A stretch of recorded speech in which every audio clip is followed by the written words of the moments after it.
your diet wagon or feed wagon? Yeah, What make is it? so we're RS Agri. Really good team of guys down there. They keep all the parts on the shelf. If there's any issues, they got a couple of real good experienced fitters in vans that can help you out and do.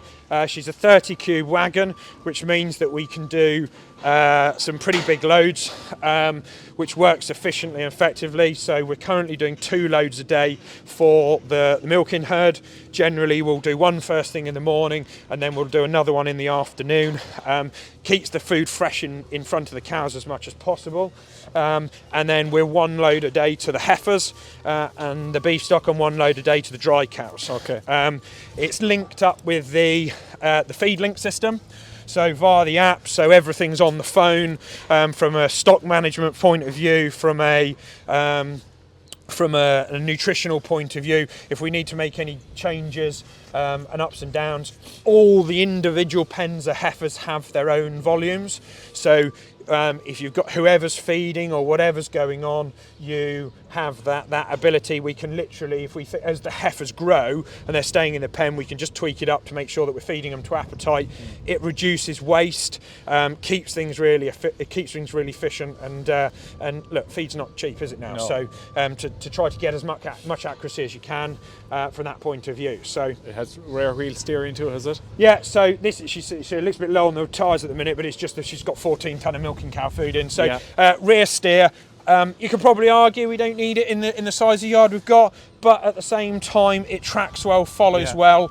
You don't get the rear scrubbing when, do you know what I mean? I think the wagon itself is 7.5 tonne unladen. You put 14 tonne of milking cow food in there, you're dragging it around on a concrete yard 365 days a year with sort of 22, 23 tonne. Yeah. So feed clamps next. You have a lot of feed clamps. yeah, so we're just we had 3 silage clamps here. Generally maize in 1, grass in the 2 others. So the one on the right here, that's all a second cut silage, all in this end that we're just moving to now. And then we, just because of the way of what we were doing building work wise, extending the cubicle sheds, we actually had to feed the clamps back to front this year. We'd normally feed from this side out, but we had to create the room out on the back. So this is sort of the last bit of first cut silage from last year that we're just cutting and feeding through.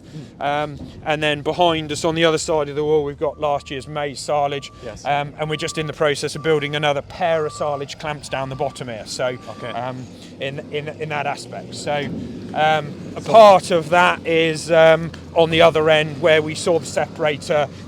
We had to take as part of the reorganisation round, we had a building here that we've taken down where we used to tip the straights in. Yes. And basically we're sort of reforming it, and it's going back up on the other side of the yard where the new separator pit's going in, where the building's going in for the separating's coming out. Okay.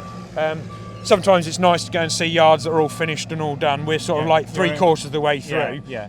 And also as well, it's quite a task to do a fair building project on a dairy farm that you've got to keep going every day.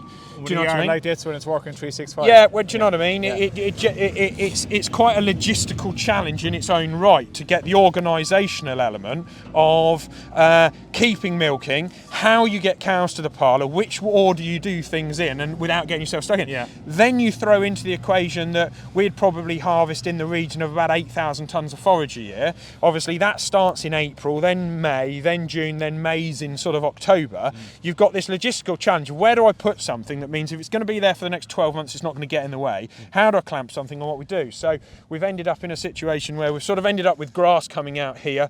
The long-term plan for sort of next winter is actually that building there behind us where we were in the young stock, the first building on the farm, is actually going to be extended to be the same length as the rest. Yeah. That way it gives us all the capacity for the extra heifers we need, keeps everything simple, all on single feed barriers from that point of view, and then effectively we've got the new set of silage clamps sitting in here behind us from that point of view. So your straw chopper here? Yeah, so Warthog straw chopper based on the old sort of style of the sort of the Primex sort of style, really simple. We've had it, oh crikey, this one probably 7, 8, 9 years, 10 years probably now. It's about one of the first things that we had when we moved up here. Or no, it's the second one we've had, should I say? But it's from moving up here using all the straw. the reason we went for it at the time is because all the weight sits at that end compared to some of the spreader bales and bits and pieces. It's really simple, really effective, low moving parts, and yeah, it's just Stones just yeah, fall out or whatever. yeah, exactly. There's no dust. You're not trying to throw it in like you do with a Teagle. Works well for us because we're putting a lot of the self-locking yokes in now. What the lads are doing in the yard is they'll generally feed that yard of heifers, swing the yokes over, lock them in so they're shut up on the passage, and then you can open a gate and you can go in and bed the yard up nice and clean in front of them. You're not blowing straw all over their backs. You're not getting a bit of a mat build up. You're not getting straw and dust in their eyes and so on. How do you load it?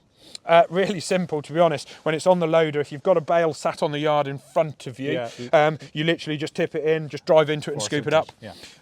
Cut the strings on it, pull the strings straight out, and she'll just flow through. And I mean, we bale a lot of either 120 by 90 sort of quadrant bales, and then normal large Hestons, and she'll eat through a bale in 60 seconds. Do you know what I mean? You can see here the lack of rainfall. Like there's not a lot of waste on top. There's a bit, but there's not huge. So to be fair, the back end of that stack was actually sheeted. We normally put, so the front end of the stack, we bale about 2,000, sort of 500, 2,600 bales of straw a year to get us through. We feed a fair bit of straw as well, which obviously helps us with the fats and bits and pieces. The back end of the stack is normally sheeted completely through, but we took the sheet off pre-Christmas, sort of beginning of December, because we'd sort of worked through. We also have about sort of 500 stacked in a shed at the other farm. So generally we've got a 3-stage process. Basically we'll normally put about 1,400 bales here and then the rest at the other farm, which we can put in a building. We'll sheet the back end of the stack leading up to Christmas, use all the straw at the front end. Then we'll take the sheet off, so that way we're reducing the waste. And then once we get through to sort of about end of March, we've normally used all the straw here and tidied up. We'll then bring it back from the other farm from undercover. So we're trying to keep good straw all the time. Because to be fair, if you get that volume of straw and you get a lot of it up, you can get a lot of waste very quickly if you're not careful, especially by the time you get through to sort of April, May. And actually, it's really bizarre. You forget that, to be honest, when you get to that April, May point, certainly for us in our situation, if you've got young stock out grazing bits and pieces, the straw that you're then trying to use at that point in time is feed straw or straw generally going into calving yards and dry cows. It's not a time of year that you want to have a lot of rubbish straw kicking around. Do you know what I mean? Okay. So. You can't bed it. No, or you're contaminating yards and so on and bits and pieces. So yours feed straight to your bit, is it? Yeah, so just at the minute, short term, we're basically just tipping them out here on the concrete pad because we put the new wall in this year to start the first sort of set of clamps.